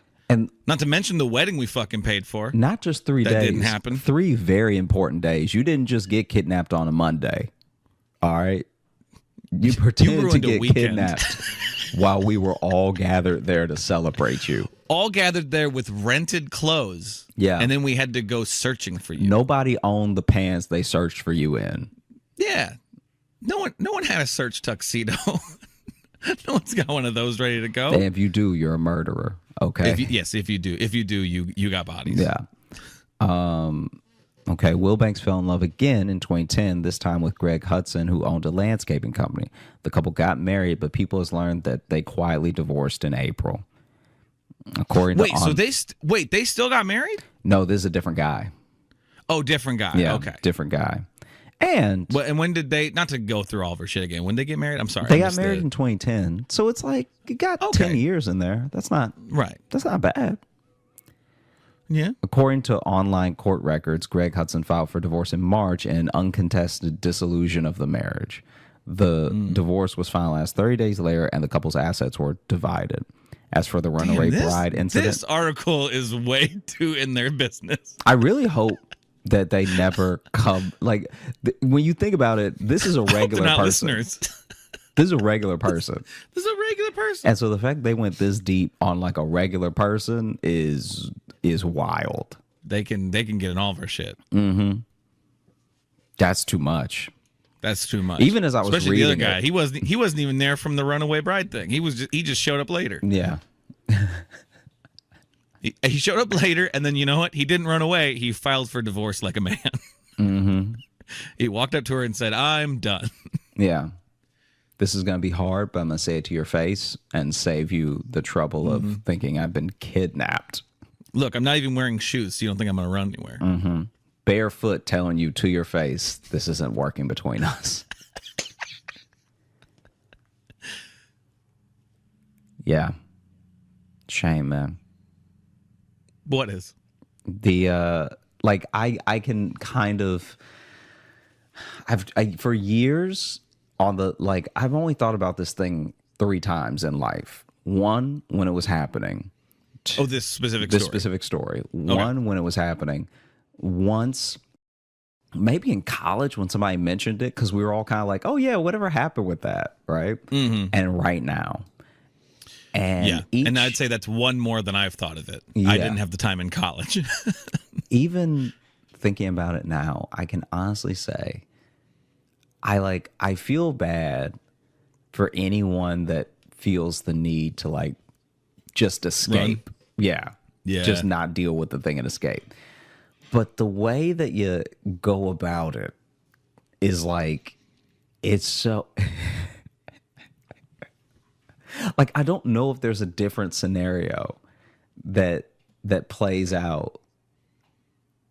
Like unless they found you in Albuquerque and you were like, well, they murdered me, so I can't go back. I'm dead. You're seeing a ghost right now. Like the fact that that'd be a bold move if someone showed up like, aren't you that Runaway? Ooh, yeah, avenge me. Yeah, because I don't know if you remember this, but they went on like a wild goose chase for those 2 people for a little while. I mean, I'm assuming. I don't really remember the story that well. Yeah. But. So you can't. Oof. Well, and it does really depend, obviously, on the whole story. There's, it depends why she was running away. Was it, an abusive situation, something, blah, blah. But then you do hear about people running away. I didn't mean to blah, blah, blah, something that heavy. But I just meant like that right there. Like, obviously, sometimes you don't know what to do, right? So you just panic. You're like, I've gotten too close. I got to get out of here. But you do hear stories about people who do it. And it's like they just kind of decided last minute, like, I don't think I want to. And it's not like they were held hostage. It was just they didn't check in really with themselves until like right before. That always fascinates me. Yeah, because of how you could be so like, I don't know, out of touch with yourself and then suddenly be like, I don't want to do this. Yeah. You know what I mean? I know exactly. Because then you do, and then on the other end too, you do have another person who's just like, what happened? Yeah. Where'd they go? And also it's like that is the thing that sucks about that, is that it's like, even to what you said of like, now people are going to maybe question you and be like, exactly. Were you doing something to them? And it's like, nah, I was not doing anything. Yeah. I was letting them plan a wedding they clearly didn't want. I was just loving them and supporting them and hoping they were going to be near me. Yeah. Like that, like if that again, we don't know the full story. We don't. In that way. We don't. I mean, we might. People seems to have their fucking financial records. Look, I feel like if that was part of it, had been in there. I will say, if this dude that she ran from is in any way a bad man, there have been multiple years and opportunities and distance to be like, oh yeah, I was just running from him. That I think people would like identify with way more. That would make sense. Yeah, I mean, you could understand that. And there's no reason to not throw him under the bus. You have national like attention, and you still made up that a Latino man kidnapped you. Yeah, still had to go and blame someone else. Had to go blame a brown man. Is what you had to go do. It was just it's very like. Julianne Moore was in a movie exactly like this, except she lost a kid. Like her kid went missing. Do you remember that? Yeah. And she was like, I think somebody black took him. Do you remember this? Oh. Yeah. Here's the thing. I went to a different Julianne Moore missing kid movie. No, she got like 3. No, I know. The one you brought up was Freedom Land. Yeah, so there's Freedom Land. Which is based on a true story. Yeah. I went with The Forgotten, which is where aliens take the kid, like erase him from existence. Yeah. And I had a quick second of really trying to remember, was there a scene in that movie where Julianne Moore was just like, nah, some black guy took my kid. Yeah. And everyone's like, what kid? Because they disappeared him from existence. And if that movie took that hard of a racial turn, whoa, we'd still be talking about it today. It's like, I feel like her and Jodie Foster cannot keep a hold of a kid in a movie. Yeah, between the two of them. It's just always some distress. Just like, what are you talking about? They were just, there's nothing that I love more than like a movie night in, and you're just chilling, but someone is screaming, "Where's my family?" You know what I mean? Like someone on the TV, I'm hoping you mean. Yeah. Someone on the TV is just grabbing people, and they're like, "My family, you've met them. Why can't anyone tell me where my family is?" Oh, if you remember the movie Ransom, the Mel Gibson movie. Oh, you don't remember that one? Oh, okay. Well, it's his son gets taken, but it has one of the best lines to just yell. It's very pleasing to yell. Just go, "Give me back my son!" It's so pleasing to just shout. Did you ever see? Try it. Give me back my son right now. Give me back my son. Come on. Nah, now. I don't want him. You didn't even try, you coward. I don't want him. I really love the Halle Berry By the movie. way, feel free to leave 5-star reviews that just says, "Give me back my son." It's my terrible call to action. Did you ever see the trailer for that Halle Berry movie where she I guess she works at, I'm mixing up Halle Berry movies now, but I think she works at a crisis center, but then someone kidnaps her kid. Woman? I don't know if I think you're mixing up two, because I think the one in the crisis center, it's not someone takes her kid. I think someone gets her on hold, and there's someone who's being kidnapped. Oh, I see. Okay. And so she does. I don't. Is that called Crisis? I'm not sure what that's called. Yeah, I don't remember what it's called, but I have no idea. The thing that's very funny in that trailer is Sally and I laugh about it all the time, where she corners one of the people and she's like, "You took the wrong kid."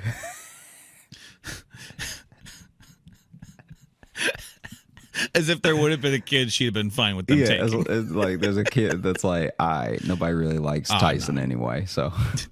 Yeah, you had taken Tyson. I wouldn't have really cared. You I'd have followed up, the but I wouldn't have cared. wrong kid. Oh man. Mm-hmm. Wow, we went on some turns there. Yeah. I don't even know. I don't even know where all that came from. I mean, I wanted to tell you about the salon thing for a little while, but you mentioned magazines and stuff at the salons. Do you remember highlights? Did you ever have highlights? I didn't get the fun ones. No, I just didn't get the boner for highlights that everyone else had. I was just like, all right, it's there. It did not do it for me at all. I think it's to me, it was the closest thing to a kid's magazine or workbook. You know what? You know, when you're waiting for your mom to get her hair done or whatever, then it's all right, I can do a picture search thing. You know, this is what happened. This. But then some kid would always have them fucking circled in pen or crayon, and he ruined the fucking highlights. Sorry. That's what would happen. So I would go to the doctor. I'd only ever see highlights at the doctor. I never saw them anywhere else, no salons or barbershops or anything like that. So I'd only see highlights at the doctor's office. And they were we had a lot of sick kids where I'm from. And so they were well worn by the time it got to me. That's probably why I didn't like them. That is a loaded statement. Well, look, we had just a lot of sick kids. All the puzzles were done. It was nothing. It was we had a lot of. Where'd you fucking live? Chernobyl? We had a lot of sick kids. I remember one time. This was in retrospect, this was very dumb of them because I was really little, and I remember. This was so bad. I still feel bad about this when I think about it. I was still a very small child, but I specifically remember this time I went to the doctor's office and there was a kid that was noticeably younger than me crying. and the kid was crying because the kid was going to need a shot, and whether it had never had a shot before or it had only had one shot and was really painful and memorable, the kid was already crying about having to get a shot, right? Okay. And so then the parent looked at me and was like, you know, tell her getting a shot's not that bad. And I was like, yeah. It's like I was trying to repeat the thing of like, yeah, it's not that bad. Like it's okay, right? And she slightly stopped crying a little bit, and then looked at me.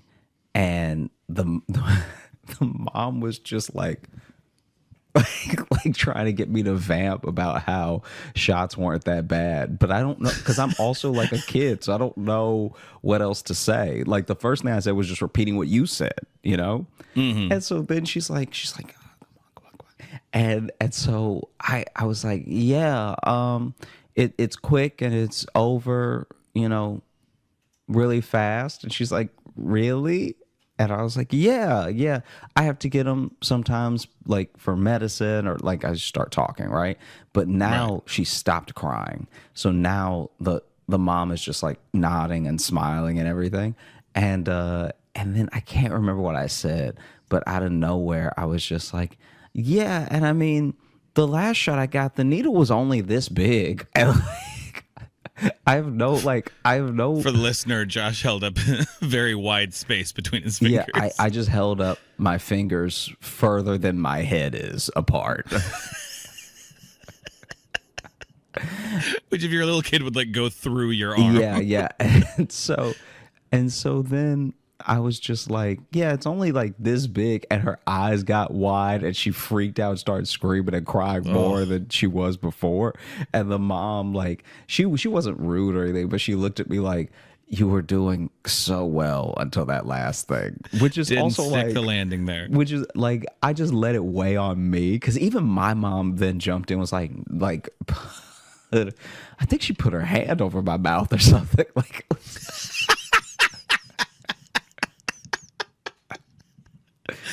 But I'm like, why was this my job? I don't even know this kid. Yeah, why is the bedside manner on me? I don't work here.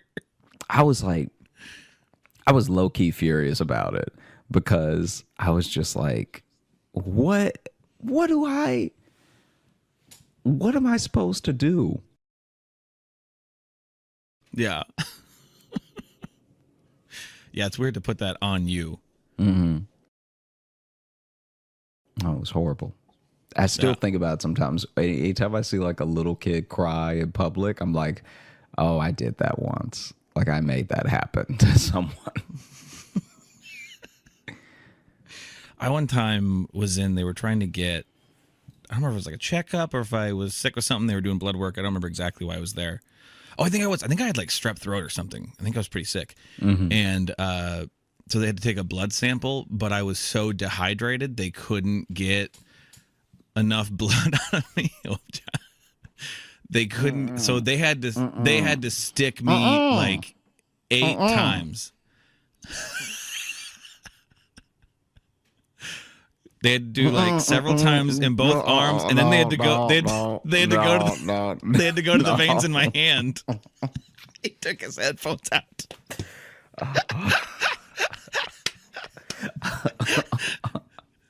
No, thank you.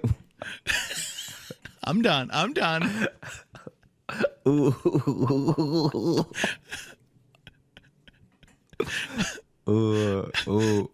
Yeah, took me a long time to come back from that. I had a grudge against doctors for a while.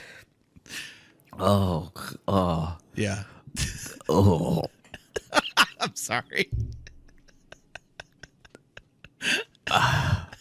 That's real messed up. You gotta stay hydrated, kids. That's the lesson there. One time, when I was at the doctor, I was still like relatively young, but I wasn't little anymore. I was maybe like early teens. And it's just funny because when you're a young teenager, you're getting to see older teenagers, which feel like grown-ups to you, and then younger kids, Right. which feel like Yeah. itty-bitty children to you, right?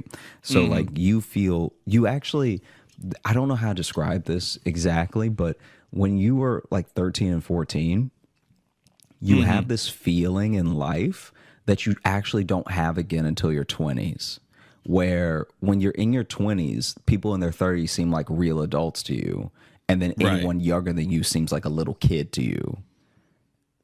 Yeah. Like all Yeah. over again, which is crazy. Because That's a good because point. you Yeah. feel that when you're like early teens, you're like, I'm not a baby, give me some responsibility, or like, don't talk to me like that, I'm not a little kid. But then you see like someone who can vote or drink, and you're like, wow, they're like a grown up. You know what I mean? Right, And then yeah. you're 22 and you're like, I can vote, I can drink, don't come at me like that. And then you see someone who has their own apartment, and you're like, wow, you're a real grown up. You know what I mean? Right, yeah. And I remember I went to the doctor's office. I was like 13, 14, and this little kid was wilding so hard, okay, that I think they needed to give him a shot or something, and the door to the office wasn't all the way closed. So as I'm passing by, I see them like struggling with this kid, and right as the doctor was like about to give him the shot, the kid wiggled just right and got a foot loose from the nurse, and like, not even intentionally, but kicked the doctor right in the balls. Occupational hazard, man. And so he stumbled back, and I'm pretty sure he gave himself the shot, because the way he had to grab his balls after he got hit, he still had the syringe in his hand.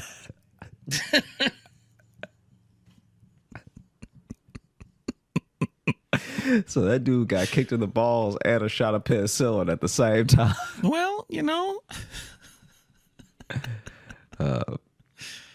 God damn. Yeah. I hate it so much going to the doctor. I would like I think I even told my mom one time, I was like, just let me be sick. Like Just let me be sick. like we really don't need to be wasting the money. Like I'm not that sick, you know? Right. Just come on, just let me sniffle it out. Like don't do this, because you're gonna ruin my whole day. Yeah. Because it always became it always took up your entire day, because you got there, you had to wait even though you had an appointment, and then you had to go pick up the prescription, which was never like on time, Right. because the doctor would tell you like, oh yeah, this usually takes 30 minutes to fill, so you can probably leave right from here. We're gonna put it in now, and you can just go there and it should be ready. And that never happened, because they don't work at the pharmacy, so they don't always know what they're talking about. So then you get to the pharmacy and they just have the attitude of like, why would it be ready? Like, who are you? Yeah. You someone important in this town? Yeah. Why would I have this ready for you? No, it doesn't make any sense. Why would this be ready? Yeah. And then, And I hated going to the doctor too. I softened on the doctor as I got older, because I had to start going to the orthodontist because I had braces. And those were always long appointments, always annoying. And then like even you going for the routine ones, you're getting like the rubber bands replaced, like you're getting your braces like tightened and stuff, which was just an infuriating experience. And anyone who had braces knows like it's an uncomfortable experience. Even at its smoothest, there's still just a guy in your mouth for a while, like basically punching you in the teeth with a little rubber band pliers thing. So that became, for some reason, then the doctor, I got less worried about going to the doctor, because I'm like, well, at least I'm just not in the chair, just having the ka-chunk in my face all day. I always wanted braces and I never got them. So I never really. You wanted them? Yeah. I was very worried that my teeth were starting to be crooked when I was like early teens. And Oh, really? luckily they didn't. Like, luckily it never happened. But I remember I went to the dentist one time and they were like, oh yeah, your back. It was like something in the back of my mouth where they were like, it's starting to curve a little, so we'll want to watch out for that. And I was just like, do I need braces or something? My dentist, This is wild. I don't know if this makes him like an honest man or if he was just this nonchalant because he didn't care. But I asked him if I needed braces, and he was like, "Couldn't hurt." I mean, and I get what he meant, but I was just like, Right. I asked you a yes or no question based off something you just told me. yeah. Yeah, we eventually had to just tell the orthodontist to take them off because I had them on for too long. And like, well, so have I not told you this before? I swear we've talked about this before. Maybe we talked. I don't remember you telling me this. Okay, because you're supposed to have like braces on average for like 3 years at most. You want like 2 to 3 years is like ideal, unless your like teeth are really fucked up. And mine were pretty fucked up. I had pretty fucked up teeth because I had to have.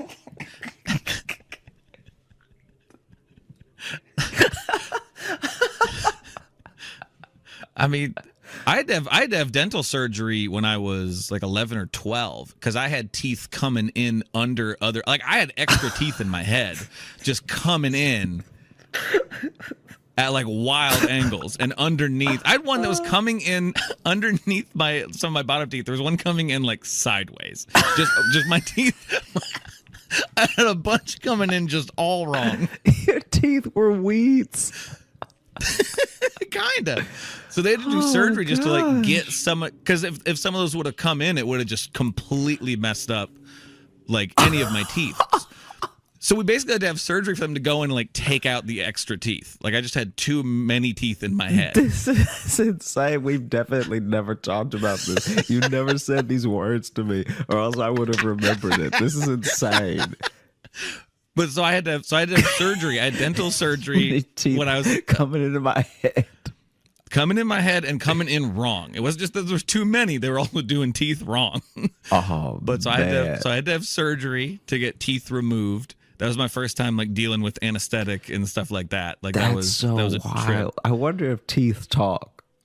Like I wonder if teeth are just like, excuse hey, me, this is the direction you're taking. Yeah, this? I wonder if teeth are like, hey, you gotta get in this mouth because this mouth be eating all the good stuff. This is the place to be. And so then more teeth try to join the party, and then it becomes that house party where you're like, how do I know you? You don't need to leave.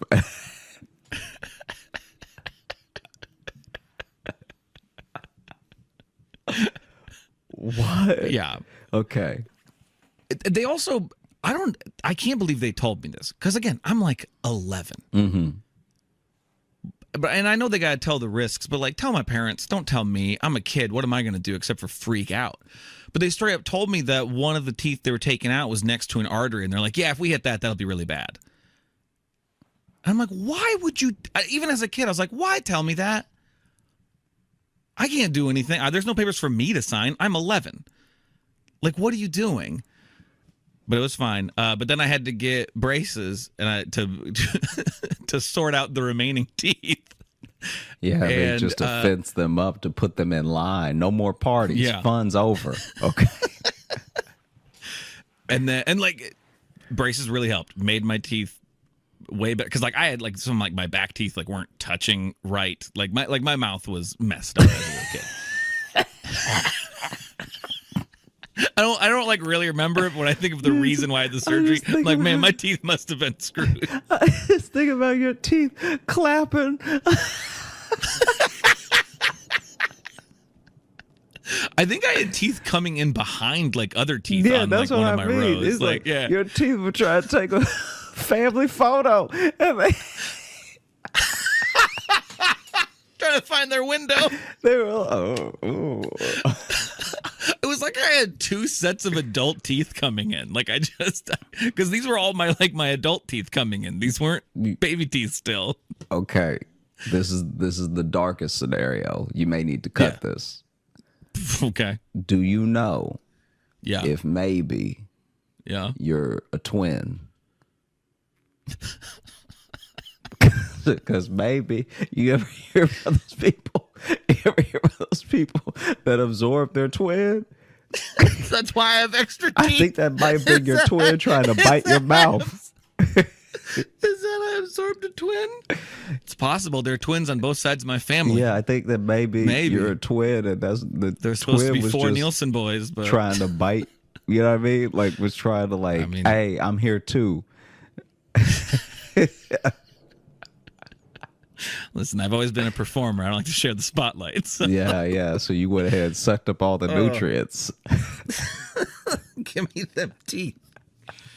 No, but then I had braces for like 4 years, and it got to the point to where they were then because like I still don't have the gaps in my top and bottom rows of teeth. The gaps don't line up perfectly, and that was like the last thing the orthodontist was working on. But how he wanted me to do that, and I think I've talked about this before on the show, but he wanted me to have a rubber band that ran diagonal across my mouth, so it went from this tooth up here to over here, and I just couldn't like really talk, and you couldn't eat.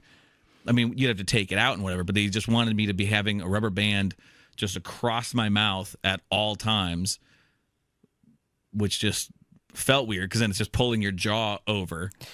And then eventually we literally just went to the orthodontist, and my mom was like, okay, listen, where we started and where we're at now, way better. Because before, this kid's mouth was fucked. So let's just call it a game. Let's quit while we're ahead, and let's take this sucker off. Because braces are expensive, too. And we had them on for like an extra year than we needed. And I understand that braces are expensive, so I'm not asking this question in like a sarcastic way. But you get the braces, you can't you can't rent them or anything, right? So like once you have them on, they're yours, right? Like, does it cost more to have them on longer than a shorter amount of time? The upkeep to go and have them, because you have to get them tightened all the time. You have to replace the rubber bands. I mean, now I think braces, even just in the time since I've had them, have gotten way more simpler. But because they glue them onto your teeth and stuff too, so the way they take them off is they just break them. I heard that. I heard about they just that. go. That was an uncomfortable experience. They just go in and they just basically twist them all and just pop them off your teeth, which seems like, I don't know, seems like a real goal line stand by the teeth at that. You know what I mean? How's the glue like, hey, fare? How's the glue fare when they pop them off?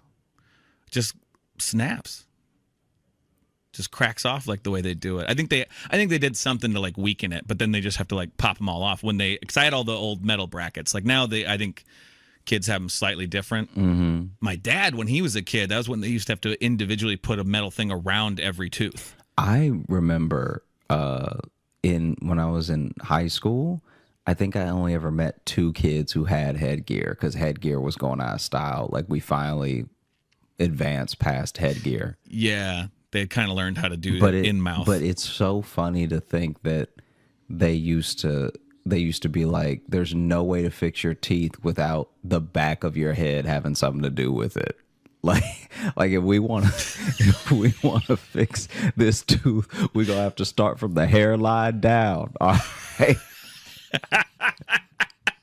You know, because the way that we used to do things is not as good as we do them now, which is why I asked that question about keeping records, okay? I feel like the records can't possibly have been as good back then as they are now. I will admit they have probably gotten better. But there's some things that we just wrote down. I don't know. Mm-hmm. You want to open the mailbag? Let's open the mailbag. Let's get out of here. Let's read a couple of reviews on Apple Podcasts. The title of this one is by John Deere Spoker Model D, and the title is "The Battle of Situational is on the Line." I have never, all caps, I have never had a continuous smirk on my face in a long time. To be able to determine who could have captured my heart, I need to see Joshy perform in person. I pride myself as an aficionado of comedy contact sport. I propose... I propose a cage match between Paula Poundstone and Josh Johnson.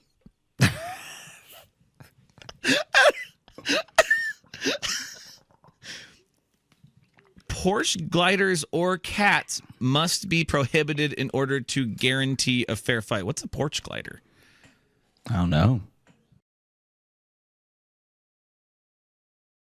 Is that one of those like hang gliders you like sit in? I think maybe. I don't know. It sounds racist. Yeah, it doesn't sound great. To guarantee a fair fight. I don't know what that means. I'm gonna look it up. I just want to see what that is. Oh, it's just a porch swing. Oh, I forget. Okay. But the ones, not the ones that like hang from the ceiling, but Yeah, the ones that just that- have the like kind of rocking No, chair I'm with motion. you. Yeah, thing. yeah. Okay, I didn't realize people called those Gliders, I yeah. guess. Now, one, love the idea of you fighting Paula Poundstone. Nothing against her, but what an event that would be. I'd pay yeah, I'd pay DirecTV money for that. Mm-hmm. I'm not sure how the porch swing or the cats come into play, but they also must be prohibited. So for some reason, these two things aren't allowed. I mean, this person clearly thinks I would break a porch glider over Paula Poundstone's head. Hitting her and her cats. Interesting. Thank you for that comment, John Deere Spoker Model D. And then this one here, this is from, they've listed their name as I Choose Privacy, which is great because then in the review, they immediately say their name. That's fantastic. I Choose Privacy. And the title of this 5-star review is Episode Idea. Hey, y'all, my name is Emma, and I love the show. Anyway, you should do an episode on Karens. Karens, okay. Okay. We'll put that in the bag. We may have to Yeah, I mean, look up some. I feel like there's plenty of fodder there. Oh, yeah. Yeah. I think there's plenty of stories we can find on that situation. Yeah. So I choose privacy. Hey, my name's Emma. I love that turn of events. Mm-hmm. Thank you all so much for listening to the Josh Johnson Show. We had a great time recording. I hope you had a great time listening. If you are looking to catch up with us on any of the socials, you can find me at Josh Johnson Comedy on YouTube, TikTok, and Instagram, where we're going to be posting clips of the show. And if you are looking for Logan, You can follow me on Instagram at Logan M. Nielsen. If you want to get into our mailbag, there's 2 ways to do it. You can send us an email, joshjohnsonshow@gmail.com, or you can do like those people there and leave us a 5-star review on Apple Podcasts. And then coming up this Saturday, there are 2 things happening. One, there is our last virtual live show of the year. So ticket link will be down below. I believe that's 6 p.m. Eastern time over Zoom. They've been really fun to do all year. So come join us for the I was about to say kickoff, but send off of 2022. And then also, speaking of the send off of 2022, this Saturday I will close the submissions for the best of 2022 episodes. I'm going to close that this Saturday evening, 11:59 p.m. I guess probably Central Time, because that's when it is for me. But so if you still want to get in your choices of your favorite episodes and your favorite moments of the year, you have until the Saturday after this episode comes out to submit them. We've already got some suggestions and some episodes I'd forgotten about being submitted as favorites, which I'm excited about. It's going to be fun to go through those clips. So we'll be making those episodes, probably after Saturday. yeah, sounds good. Well, thank you all so much. I hope you have a great rest of the day and an incredible weekend. Take care. Hey, thanks so much for watching. Please like and subscribe. It really supports the channel. Hit the bell notification because apparently it's the only way YouTube will tell you that something happened. And just tell a friend. That's the biggest thing you could do. Just tell one person in your life that you like, maybe you don't like, that this video happened to you. We release the podcast every Thursday on all the podcast apps, so you should find us there and subscribe on those and comment and leave reviews and whatever on all of them. And also, if you want bonus stuff, you can join our Patreon, patreon.com/Josh Johnson Show. We have bonus podcasts and videos and stuff there, and we'd love to see you